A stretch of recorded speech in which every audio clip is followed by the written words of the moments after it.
Un encuentro con su palabra, porque secase la hierba, marchitase la flor, mas la palabra de Dios permanece para siempre.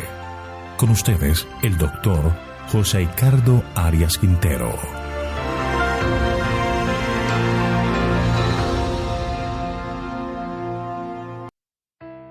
Hoy vamos a estudiar Salmos capítulo 106, la rebeldía de Israel.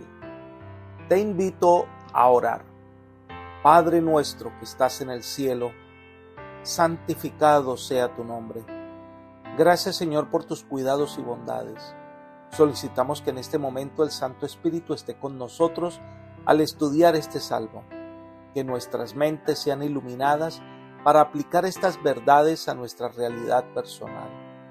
Gracias por concedernos esta bendición, pues lo pedimos en el nombre de Jesús. Amén. Este salmo es la continuación del Salmo 105 y se cantaba en la fiesta de los tabernáculos.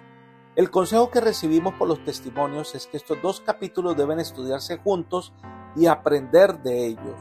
Lo que resalta el Salmo 106 es la fidelidad de Dios al pacto que hizo con Israel, pero también resalta la infidelidad de Israel al pacto.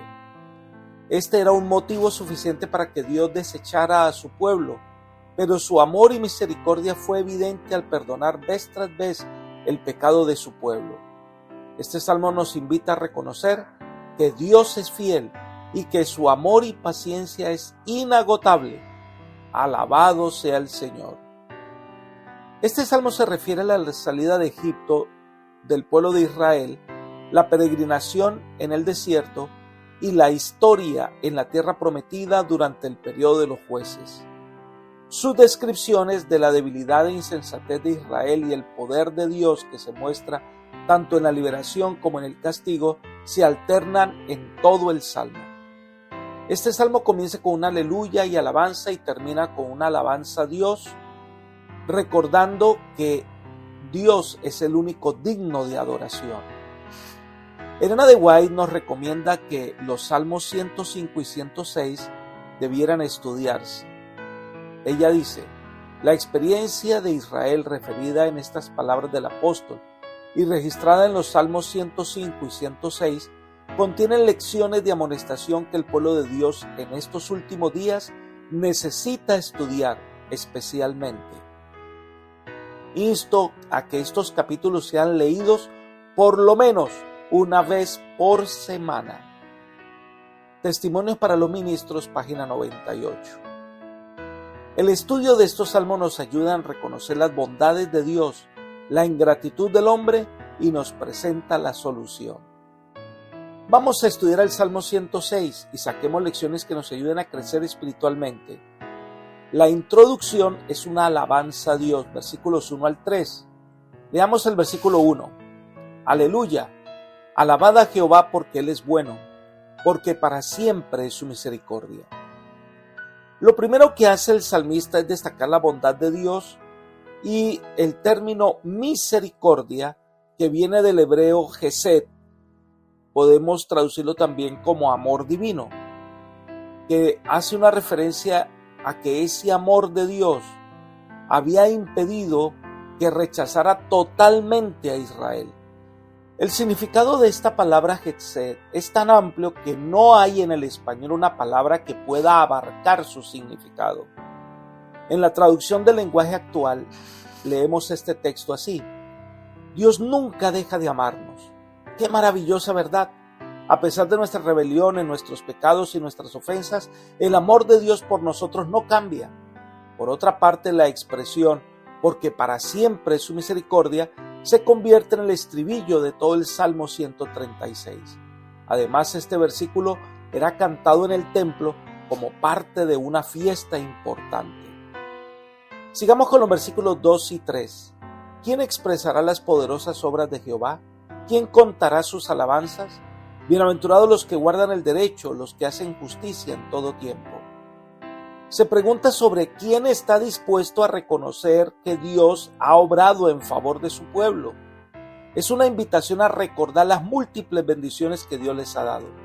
Por eso David alaba al Señor y afirma que nadie es capaz de contar todas las maravillas que Dios ha hecho en favor de los hombres y que la adoración que Él se merece excede nuestras capacidades. Dios es amor y su amor es eterno. No tengamos ningún temor de acercarnos a Él, porque nunca rechaza al que responde a su amor. Y aquellos que siguen el bien son considerados bienaventurados. Esta palabra aparece 26 veces en los Salmos y se traduce también como dichoso. La felicidad comprende bendiciones materiales y espirituales, puesto que ambas son el resultado de andar por los caminos de Dios. Los versículos 4 y 5, el salmista mezcla este canto con una petición personal, en la que le pide al Señor que se acuerde de él, que le permita alabarle al experimentar la bondad y la misericordia divina. A partir de los versículos 6 al 12 comienza entonces el relato de la experiencia de Israel de la salida de Egipto. Vamos a considerar algunas cosas de allí. El versículo 6. Pecamos nosotros como nuestros padres, hicimos maldad, cometimos impiedad.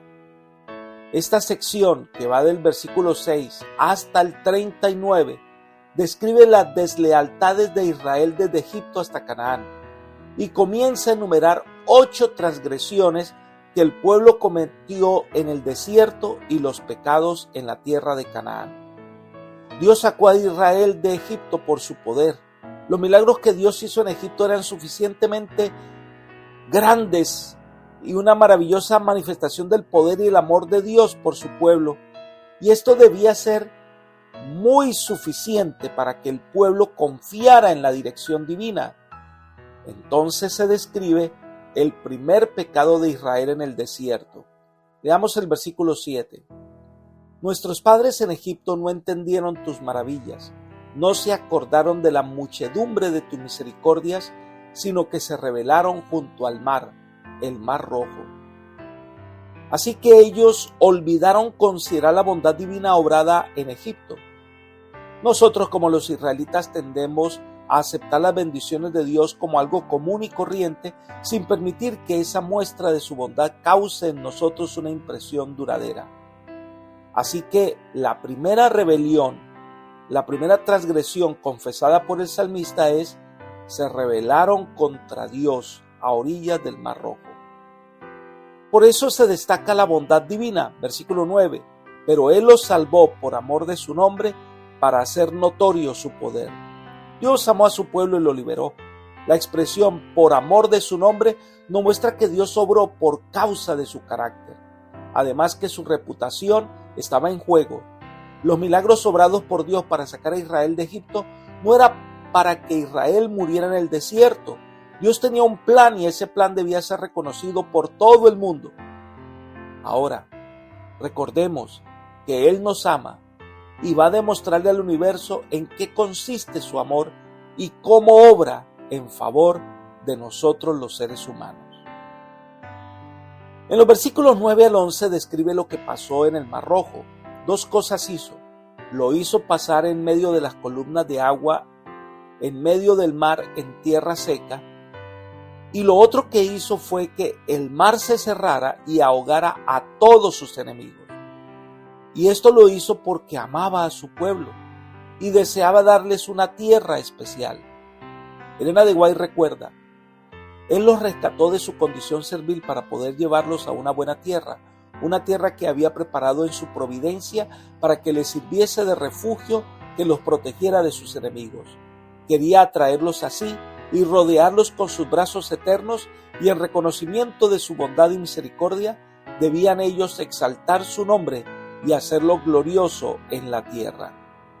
Libro Profetas y Reyes, página 12.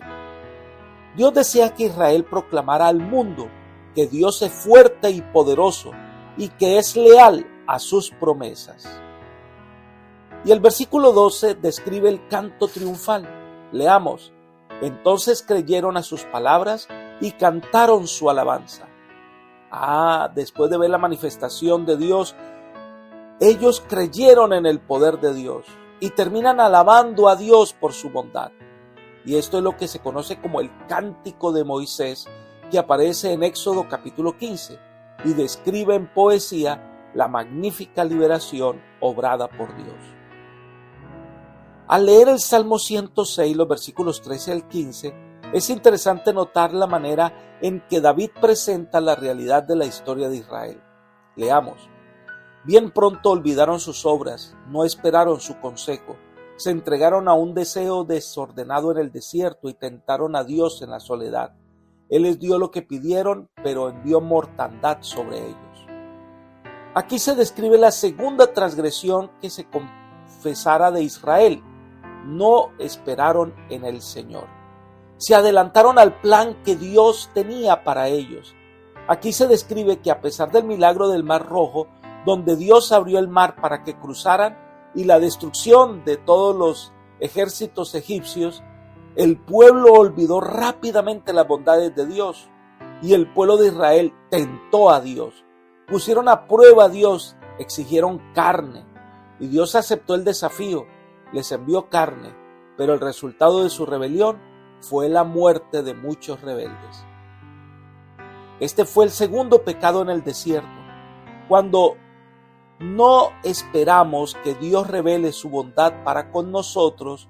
En nuestro afán y deseo de hacer las cosas ya, nos trae dificultades. Dios guía a su pueblo y éste se rebela contra Dios, cometen pecado, reciben un castigo, ellos se arrepienten y Dios los perdona. Una lección importante es que los milagros de ayer no son la garantía de nuestra fe hoy. Por eso todos los días debemos acercarnos a Dios y renovar nuestra fidelidad al Señor. Encontramos ahora los versículos 16 al 18 y describe el tercer pecado. Leamos. Tuvieron envidia de Moisés en el campamento y contra Aarón, el santo de Jehová. Entonces se abrió la tierra y se tragó a Datán y cubrió la compañía de Abiram, y se encendió fuego contra su grupo, y la llama quemó a los impíos.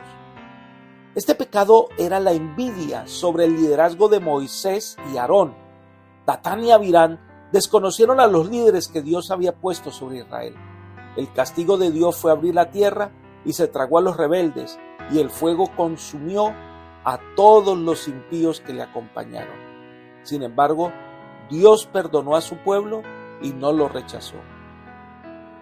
Al estudiar los versículos 19 al 23 se describe el cuarto pecado que confiesa su pueblo. Leamos el versículo 19. Hicieron un becerro en Horeb, se postraron ante una imagen de fundición. Este pecado es la adoración del becerro de oro como Dios, a pesar de las maravillas que Dios había hecho. Cambiaron la gloria de Dios por un animal. El contraste entre la gloria de Dios y un animal herbívoro es sorprendente. ¿A cuánta profundidad puede descender el ser humano? Este acto fue la ruptura del pacto que Israel había hecho con Dios. Dios podía destruir a este pueblo porque Dios fue fiel y el pueblo infiel. Al apartarse de Dios, lo único que le esperaba a Israel era la muerte. Pero Moisés hizo el papel de intercesor. Intervino a favor de su pueblo. Leamos el versículo 23. Y los habría destruido de no haberse interpuesto Moisés, su escogido, delante de él, a fin de apartar su indignación para que no los destruyera. En este aspecto Moisés era un tipo de Cristo. Allí está mediando en favor de sus hijos. Dios perdonó a su pueblo. Esto nos enseña que los hombres nos olvidamos de Dios y levantamos nuestros propios ídolos. Pero es hora de levantar la mirada y contemplar al Señor en su hermosura. El quinto pecado fue la rebelión del pueblo con los espías cerca de la tierra prometida. Esto se describe en los versículos 24 hasta el 27 del Salmo 106. Ellos rechazaron la tierra que Dios les había de dar por herencia. Leamos los versículos 24 y 25. Pero aborrecieron la tierra deseable, no creyeron a su palabra. Antes murmuraron en sus tiendas y no oyeron la voz de Jehová.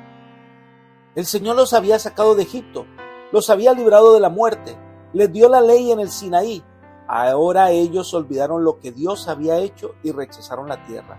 Es cuando Dios los envía al desierto para que esta generación rebelde muriese y entrasen solo sus hijos. Siguiendo nuestro estudio del Salmo 106, encontramos que en los versículos 28 al 31 se describe la sexta transgresión de Israel, las fiestas licenciosas de la adoración a Baal-peor. Veamos el versículo 28. Se unieron a sí mismos a Baal-peor y comieron los sacrificios a los dioses muertos. Este relato completo lo encontramos en Números 25. Fue en Baal-peor donde Israel se fue tras el dios de Baal y las mujeres cananeas. Fue tan grande esta rebelión que Dios envió una mortandad. Sin embargo, un hombre caprichoso ocultó una mujer pagana, y hasta que Fines entró a la tienda y mató al hombre y a la mujer, la mortandad no se detuvo. Un pueblo que deja de adorar a Dios y se dedica a adorar a dioses de madera. Este pueblo va tras la fatuidad y deja de ser fiel, rompe su pacto con Dios, pero Dios nuevamente le perdona. Los versículos 32 y 33 habla de la séptima transgresión, la rebelión contra Moisés y Aarón en las aguas de Meriba. Leamos. También lo irritaron en las aguas de Meriba. Le fue mal a Moisés por causa de ellos, porque hicieron rebelar a su espíritu y habló precipitadamente con sus labios. El pueblo vuelve a rebelarse contra Dios y hace enojar a Moisés, y allí comete un error en donde él pronuncia unas palabras que no debió haber dicho. Tal error, basado en el enojo, fue lo que impidió que Moisés entrara a Canaán. El alto cargo que ostentaba Moisés no le iba a excusar de su pecado. Por el contrario, debido a sus privilegios, su falta era aún más grave. Elena de White comenta lo siguiente: en opinión de los hombres, ello puede parecer cosa ligera, pero si Dios trató tan severamente este pecado en su siervo más fiel y honrado, no lo disculpará ciertamente en otros. El espíritu de ensalzamiento propio, la inclinación a censurar a nuestros hermanos, desagrada sumamente a Dios. Los que se dejan dominar por estos males arrojan dudas sobre la obra de Dios y dan a los escépticos motivos para disculpar su incredulidad. Cuanto más importante sea el cargo de uno y tanto mayor sea su influencia, tanto más necesitará cultivar la paciencia y la humildad. Libro Patriarcas y Profetas, página 445. Sin embargo, Moisés es perdonado y salvado. Moisés murió, pero fue resucitado y está en el reino de Dios. Moisés vuelve a aparecer en el monte de la transfiguración, cuando, enviado del cielo, vino a dar consuelo y ánimo al Hijo de Dios. Este es un claro ejemplo de la disposición que tiene Dios de perdonar y salvar. No temas venir al Señor como estás, porque el Señor es experto en restaurar. En los versículos 34 al 39 se describe a los israelitas en la tierra de Canaán que Dios les dio a pesar de su rebeldía. Dios cumplió la promesa que le hizo a Abraham, pero no cumplieron ellos la parte. Fueron desobedientes, y este es el octavo pecado que confiesa el salmista. Leamos los versículos 34 al 36. No destruyeron a los pueblos que Jehová les dio. Al contrario, se mezclaron con las naciones, aprendieron sus obras y sirvieron a sus ídolos, los cuales fueron causa de su ruina. A pesar de las indicaciones que les daba el Señor, el pueblo no obedeció y sufrieron las consecuencias. Elena de White dice: pero despreciando su elevado destino, escogieron el camino del ocio y de la complacencia, dejaron pasar las oportunidades de completar la conquista de la tierra y por consiguiente, durante muchas generaciones fueron afligidos y molestados por un residuo de estos idólatras, que fue, según antaño lo predijera el profeta, como aguijones en sus ojos y por espinas en sus costados. Los israelitas se mezclaron con las gentes y aprendieron sus obras. Se aliaron en matrimonio con los cananeos y la idolatría se difundió como una plaga por todos los ámbitos de la tierra. Libro Patriarcas y Profetas, página 586. De esta manera el pueblo cayó en pecado, y estos versículos describen los pecados cometidos por el pueblo en la época de los jueces. Hubo idolatría, rebelión, corrupción, inmoralidad, sacrificios humanos. Pero, ¿cuál fue el resultado de esta rebelión? Versículos 40 y 41. Por tanto se encendió contra su pueblo el furor de Jehová y abominó su heredad. Los entregó en poder de las naciones y se enseñorearon de ellos los que detestaban. Al apartarse de Dios, pues ellos quedaron a merced de las naciones paganas que los oprimían. Y cuando ellos reconocían su pecado, clamaban a Dios y Dios los perdonaba y los libraba de sus enemigos. Veamos los versículos 43 al 45. Muchas veces los libró, pero ellos se rebelaron contra su consejo y fueron humillados por su maldad. Con todo, él miraba cuando estaban en angustia y oía su clamor, se acordaba de su pacto con ellos y se compadecía conforme a la muchedumbre de su misericordia.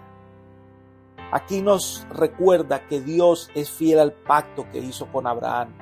Dios siempre cumple sus promesas. Dios siempre está dispuesto a ayudarnos a cumplir nuestra parte del pacto. No debemos desconfiar del amor perdonador de Dios.